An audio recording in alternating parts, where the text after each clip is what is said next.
You're listening to the CyberWire Network, powered by N2K.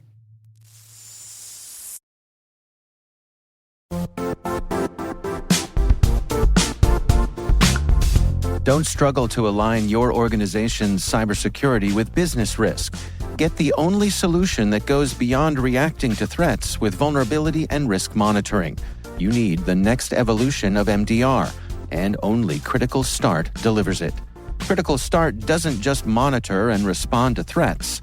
They put you in control by detecting suspicious activities, quickly responding to contain threats, and identifying your most critical assets and protecting them against vulnerabilities and exposures.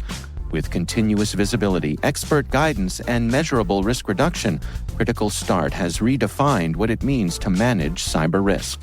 Demonstrate provable security maturity to your leadership while positioning your program to achieve the greatest risk reduction per dollar spent. Stop fearing risk and start managing it with Critical Start. Visit criticalstart.com and request a demo today. That's criticalstart.com.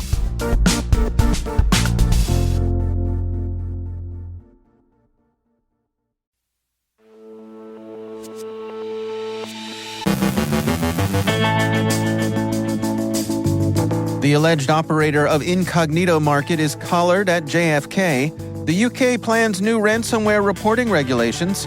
Time to update your JavaScript PDF library. CISA adds a healthcare interface engine to its Known Exploited Vulnerabilities catalog. HHS launches a $50 million program to help secure hospitals. A Fluent Bit vulnerability impacts major cloud platforms. The EPA issues a cybersecurity alert for drinking water systems. BiBi Wiper grows more aggressive. Siren is a new threat intelligence platform for open-source software. On our Industry Voices segment, guest Amit Sinha, CEO of DigiCert, joins N2K's Rick Howard to discuss innovation, balancing the good with the bad. And is it just me, or does that AI assistant sound awfully familiar?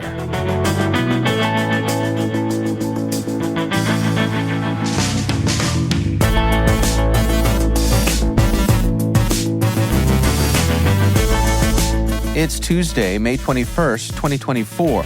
I'm Dave Bittner, and this is your CyberWire Intel Briefing.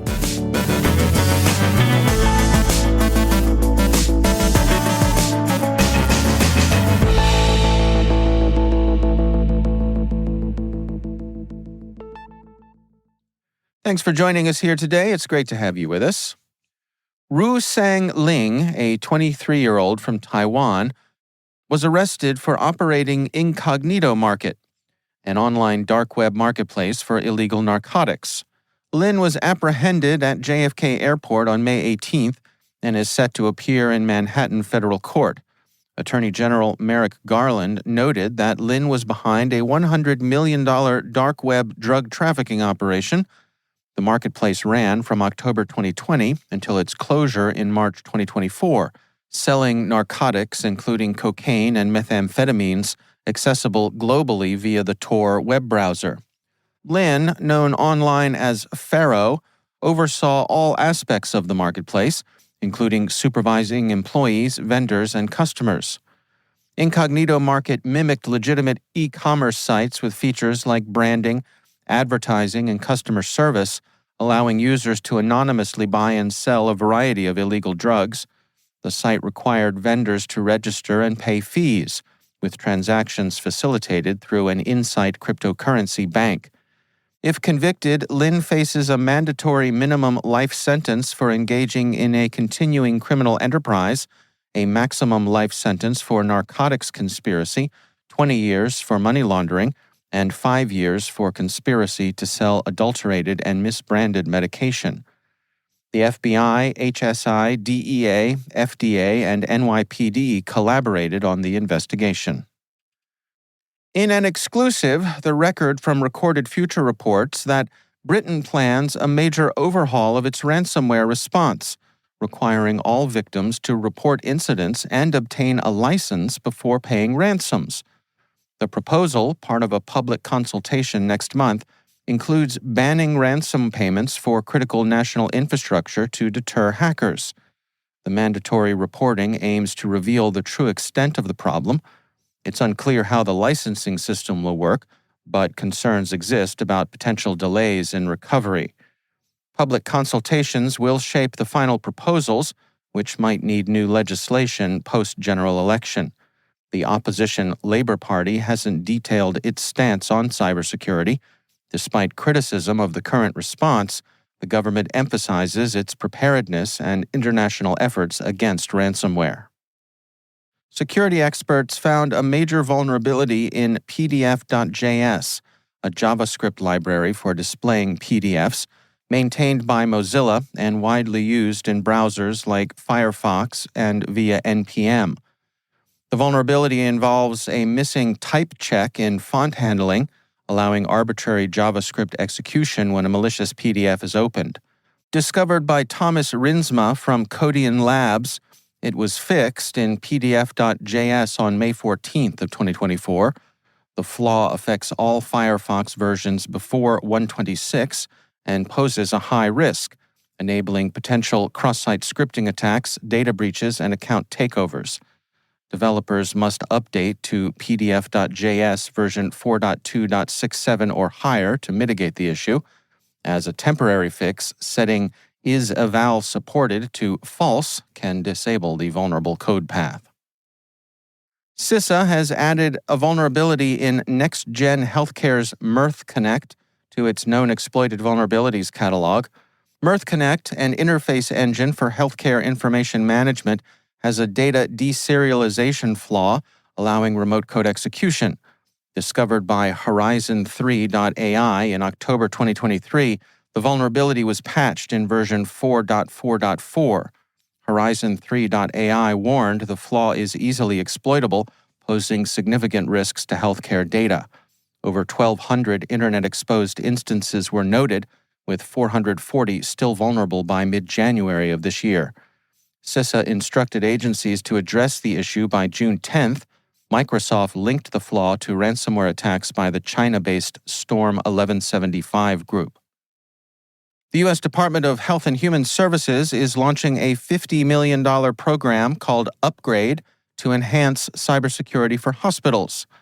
Managed by the Advanced Research Projects Agency for Health, that's ARPA-H, the program aims to secure medical device systems and networks at scale. It seeks proposals from the private sector to develop a vulnerability mitigation software platform, auto detection systems, and digital replicas of hospital equipment for testing.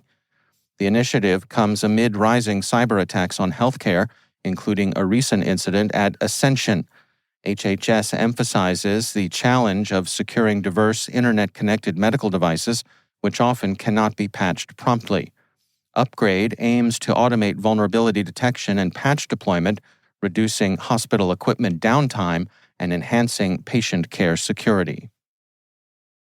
Fluent Bit, a logging and metrics solution used extensively in cloud computing environments, has a newly discovered vulnerability that impacts major cloud platforms like Microsoft Azure, Google Cloud, and AWS. Cybersecurity researchers at Tenable identified the flaw, which could allow hackers to execute remote code or launch denial-of-service attacks. Jimmy Seabree of Tenable advises users to upgrade to the latest version of Fluent Bit immediately or secure its monitoring API to authorized users only. The vulnerability involves a memory corruption issue that can potentially leak sensitive information. Tenable informed Fluent Bit and major cloud providers about the flaw in May, but no public statement has been made by Fluent Bit yet. Seabree stresses the importance of regular updates, defense in-depth measures, and the principle of least privilege to mitigate such risks.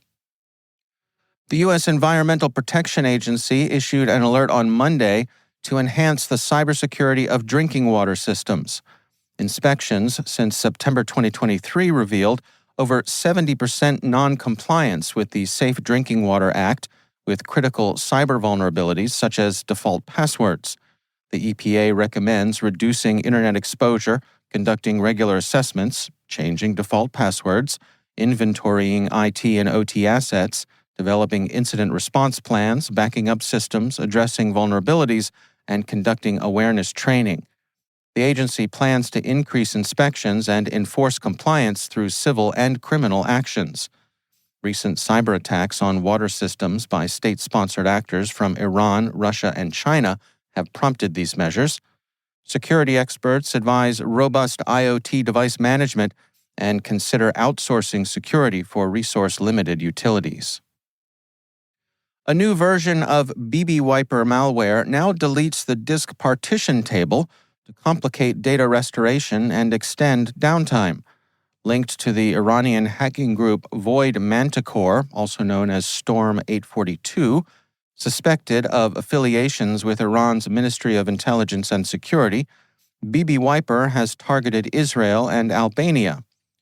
Security Joes first identified BiBi Wiper in October 2023, leading to an alert from Israel's CERT in November 2023. A Checkpoint research report reveals newer variants and two other custom wipers, CI Wiper and Partition Wiper, used by Void Manticore. The group uses fake personas like Karma and Homeland Justice on Telegram to amplify damage, and often cooperates with another group, Scarred Manticore, for initial access and subsequent attacks. The Open Source Security Foundation has launched Siren, a centralized platform for sharing threat intelligence to enhance the security of open source projects. Open source software, which powers up to 90% of modern applications, faces increased threats from cyber actors. Siren addresses the need for efficient communication about exploits by providing real-time updates, following TLP clear guidelines for transparent information sharing, and fostering community-driven collaboration. This initiative aims to improve cybersecurity defenses and awareness within the open source community. Developers, maintainers, and security enthusiasts are encouraged to join Siren to help build a more resilient and secure open source ecosystem.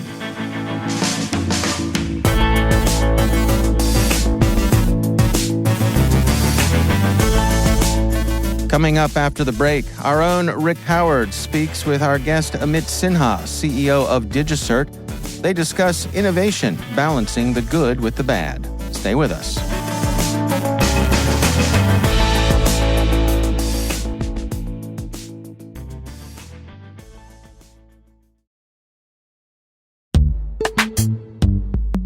In the dynamic world of enterprise security, identity architects and IT leaders face a major challenge.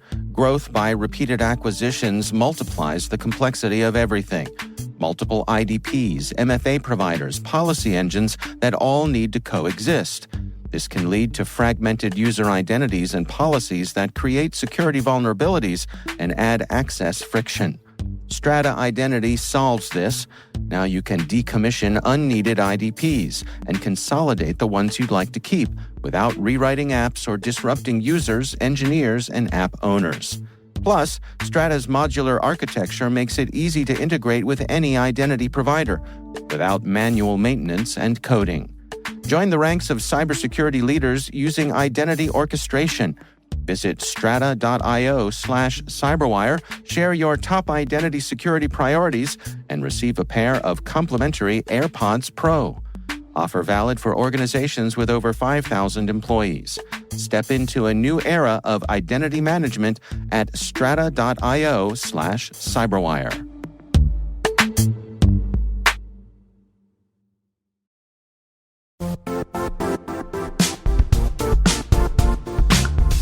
The IT world used to be simpler. You only had to secure and manage environments that you controlled. Then came new technologies and new ways to work. Now, employees, apps, and networks are everywhere. This means poor visibility, security gaps, and added risk. That's why Cloudflare created the first-ever connectivity cloud. Visit cloudflare.com to protect your business everywhere you do business.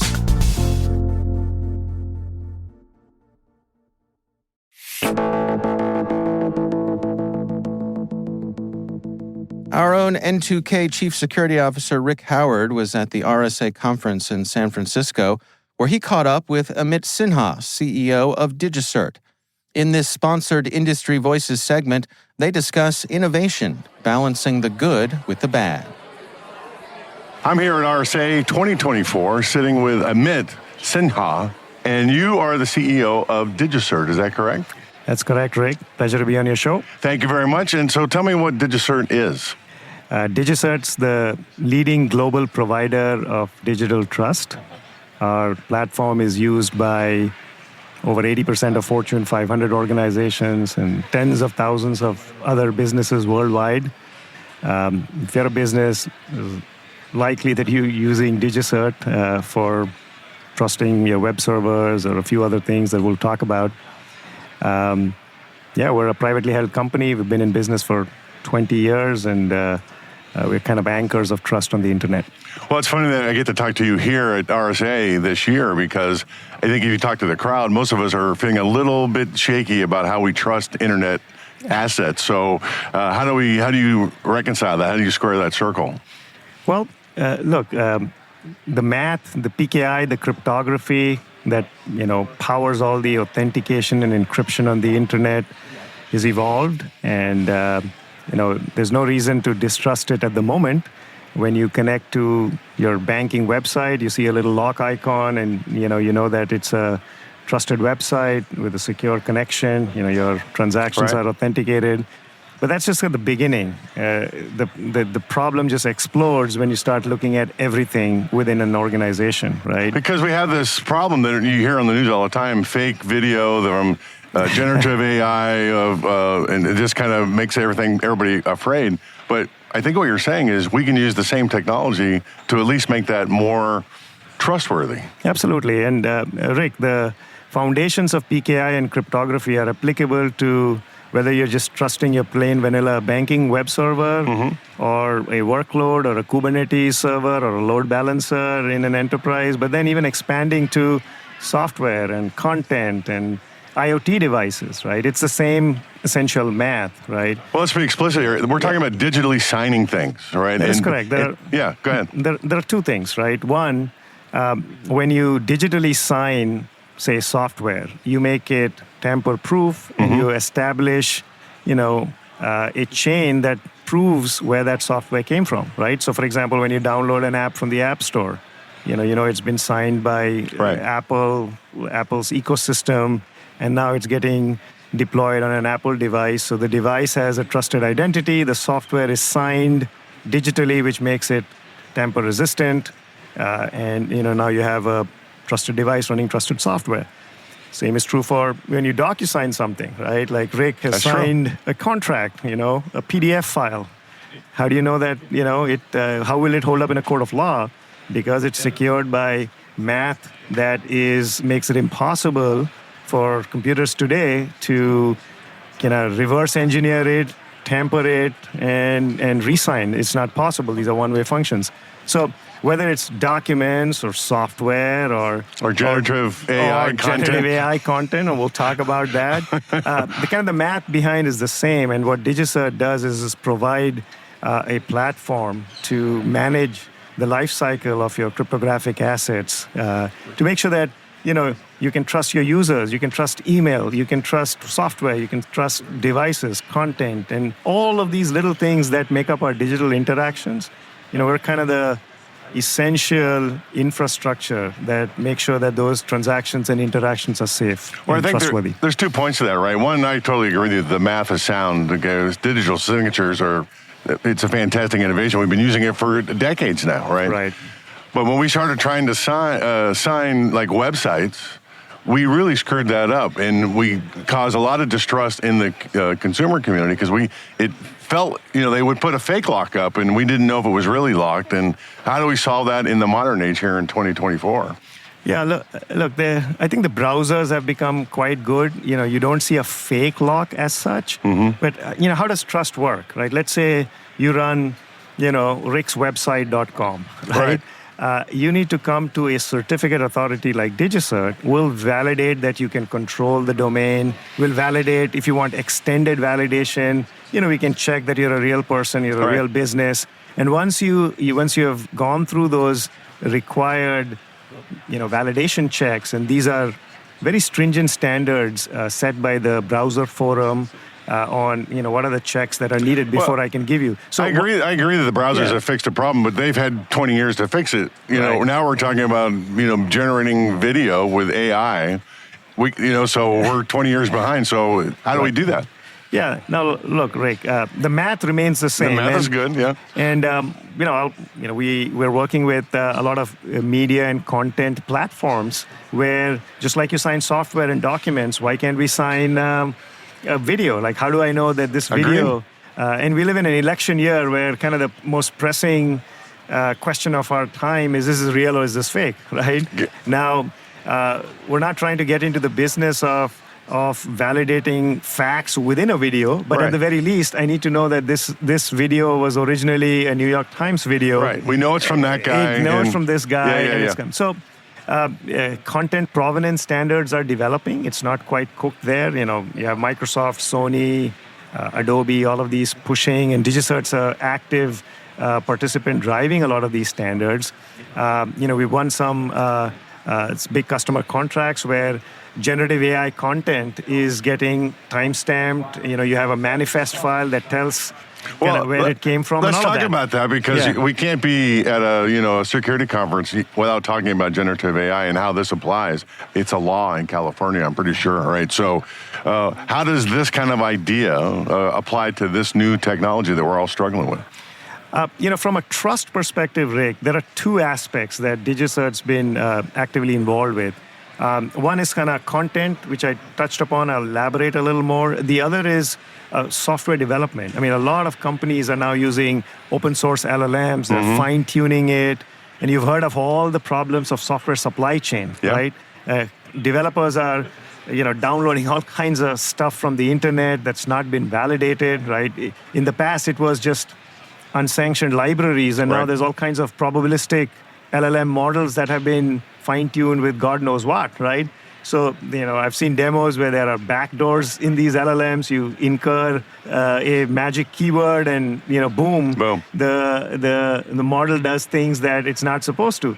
So, area one is software supply chain integrity, particularly with a lot of AI being introduced into that. So what we do there is very simple. Now there are standards. You inspect the software supply chain at different areas in your DevOps cycle. We integrate with CI/CD pipelines. You inspect the components, you produce a software bill of materials, and you sign the final artifact, right? So now what is released, it's kind of like when you buy some salad from your favorite grocery store, it says organic on it, and here's a list of ingredients. You kind of know that it's gone through a higher level of assurance. So that's one aspect. So product companies, that's just general purpose software development, open source software kind of thing. So software supply chain. The media side is a little more wild west, and this is where standards bodies have to come together, media players have to come together, right? Your WhatsApp, iMessage, all of these where embedded video content and embedded media can be sent. Well, that's the question. Where you need to kind of start showing some little blue check mark, some content authenticity standards. Well, that's the question we were asking before we started talking, right? How does, when Grandpa sends Grandma the video of, something going on, how does Grandma know that it's real? Besides just looking at the visual check, because I think we've proven the visual check doesn't really work that well for this new technology. There needs to be something else besides the visual clue. What would that be, do you think? Now I'm kind of going into the art of the possible here, right? Yeah. But what I'd say, Rick, is, hey, look, you start with media that has the same kind of signature, and it has content provenance data, right? Like, what's the authenticity? What's the timestamp? What kind of changes have been attached to it? So now that is available, tamper-proof, along with the media, right? And it can be stored in a blockchain. There's lots of, interesting ways to keep that information. You're talking about the user experience, right? Now, the grandpa looking at a video, and I think it starts with sort of a zero trust AI approach, right? Where by default, I don't trust anything, right? And you can, like today, when I watch a original video on the New York Times website, at least I know that the website belongs to New York Times, and therefore whatever content they're showing has some legitimacy from an ownership perspective. How do you bring that experience to embedded iMessage and WhatsApp and all of that? It has to be PKI mechanisms, right? Where you are yes, the blue check mark might seem oversimplistic. Maybe you click on it. Maybe it's a info icon that tells you, hey, in a very simple way, that this video was originally signed by New York Times and therefore you can trust it. It's not been edited, changed, deepfaked, modified. Right. That's what we want to know, right? That's what we want to know, right? So, but it does require, your end user devices, your media players, browsers to start supporting some of these standards. So let's talk about that a little bit, because we know people have distrust now for latest generative AI stuff. They still like it because it solves a lot of problems, but we're still like, we're not sure, right? So how does what DigiCert does? How does that help innovation as we are trying to make this world a better place? I'd say, look, trust is foundational to everything that we do, and AI is just getting into everything, right? So we talked about trusted software with AI. That's a supply chain problem. We kind of touched upon, trusted content, right? How do I know what's the origin of this and all of that, right? There are, I'd say, a few other areas, right? Like with all this AI boom, it's a double-edged sword. It's helping security companies automate their SOC and do better threat detection, but it's also, powering your hackers to become more sophisticated, right? For example, you can do, deepfake phishing campaigns or very targeted phishing campaigns, right? That increase the likelihood that someone will fall and click on something. There are some good standards. Email still remains the number one vector to, deliver a phishing link, and there's verified mark certificates now. There's BiBi standards where, in Outlook email, in Gmail, you can see this is the legitimate PayPal website and not something else. I mean, it took 20 years, but we're finally at a point where you have authenticated email, right? So you can get a visual indicator that this Office 365 reset is not some fake website asking me to click on something. So there's, those types of things. And just leveraging AI to fight AI in a cyber AI warfare. That's kind of the general theme of. That's not scary at all, right? So, Amit, we're at the end of this thing. What's the takeaway here? We're at the RSA conference. If you could give one message to everybody, what would that be? Yeah, I'd say, Rick, DigiCert's leading digital trust for the real world, and the real world has a lot of these kind of new, interesting challenges. The good news is that the math, the cryptography, foundational stuff is very strong, right? And we've been working with our customers on solving many of the traditional things that we talked about. And I'd say trust is going through a renaissance phase, right? Some people call it PKI 2.0, and but again, leveraging our deep relationships with our customers and solving interesting new use cases, whether it's trusting IoT devices or users or content or software. All of these things are expanded use cases that we are helping our customers with, and we've set our path to become a $1 billion ARR company, and we're really grateful to our customers for giving us the opportunity to continue to work with them. So, Amit, thanks for coming by and explaining this to us, because I don't think many of us understand it with any kind of nuance, so I appreciate that. Thank you so much. Thank you, Rick. I really enjoyed the conversation. That's Amit Sinha from DigiCert speaking with our own Rick Howard.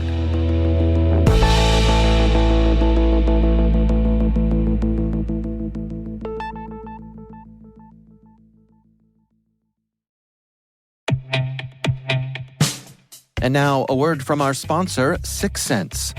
6sense provides award-winning cloud-based automated endpoint and vulnerability management solutions to streamline IT and security operations.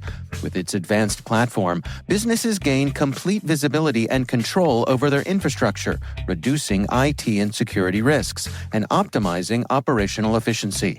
With 6sense, you'll get real-time alerts, risk-based vulnerability prioritization and remediations, and an intuitive automation and orchestration engine so you can focus on your core business goals, confident in the knowledge that your enterprise is secure, compliant, and running smoothly. To learn why enterprises choose 6sense, visit 6sense.com.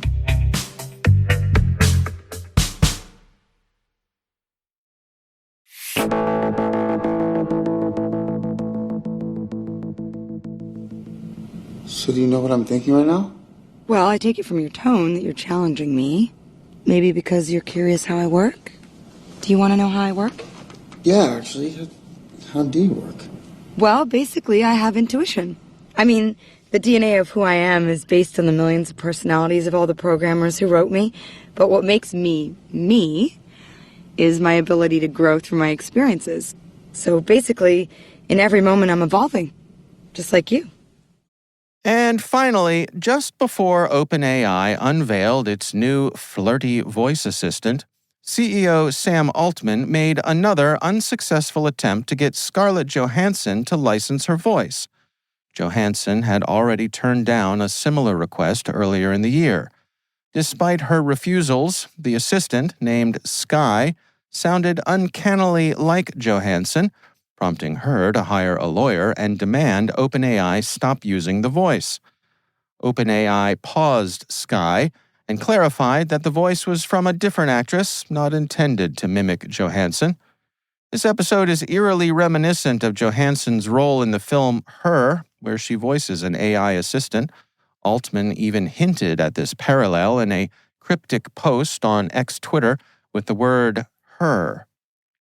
Johansson's public statement and the subsequent legal tussle add to her recent history of high-profile disputes, including a notable lawsuit against Disney over the release strategy for Black Widow. OpenAI, facing criticism and multiple copyright suits, including from the Authors Guild of America and the New York Times, insists that Sky's voice was not intended to resemble Johansson's. They claim to have cast the voice actor before reaching out to Johansson. Meanwhile, OpenAI continues to prepare for the launch of their latest technology, GPT-4o, emphasizing their commitment to not deliberately mimicking celebrity voices. Despite this, Johansson received numerous messages from friends and the public noting the similarity, adding fuel to the controversy. Critics and tech observers continue to debate the ethics and implications of AI-generated voices, especially when they so closely resemble those of well-known personalities. I have reached out to Scarlett Johansson for an interview, but she has not responded to my numerous emails. Okay, let's start with your emails. I'd say there are about 86 that we should save. We can delete the rest.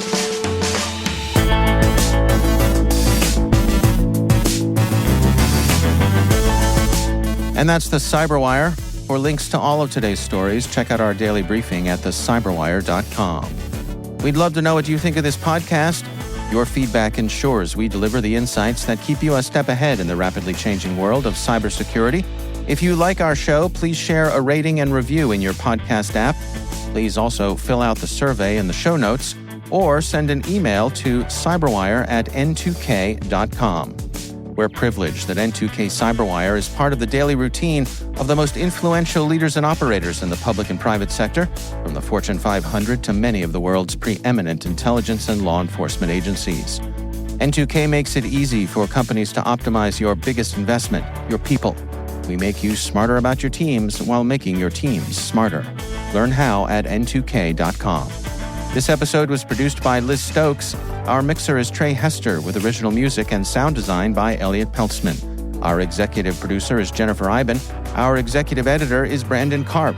Simone Petrella is our president. Peter Kilpie is our publisher. And I'm Dave Bittner. Thanks for listening. We'll see you back here tomorrow.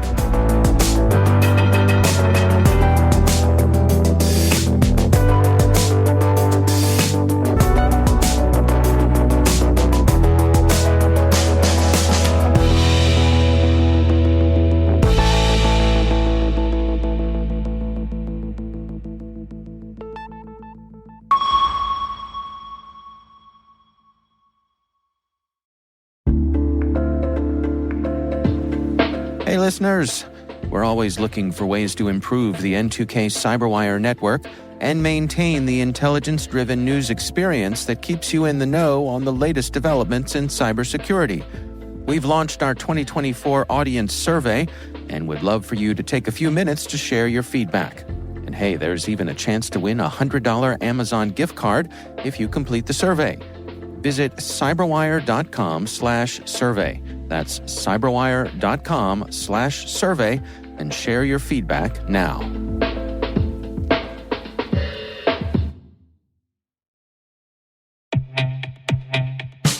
And now a word from our sponsor, SpyCloud, the leader in operationalizing cybercrime analytics. Traditional threat intelligence is a thing of the past. Cyber criminals are stealing vast amounts of credentials, session cookies, and financial data every day, and it's hard to keep up. SpyCloud is the trusted partner businesses turn to fully understand their darknet exposure risk and neutralize threats before it's too late. SpyCloud alerts your organization as soon as an employee or customer's data appears on the darknet, so you can act faster than bad actors to prevent cyber attacks like ransomware, session hijacking, account takeover, and online fraud. With insights from the industry's largest repository of recaptured data, protect the digital identities and systems most important to your business. Get your free corporate darknet exposure report at spycloud.com/cyberwire and see what information criminals have in their hands today. That's spycloud.com/cyberwire.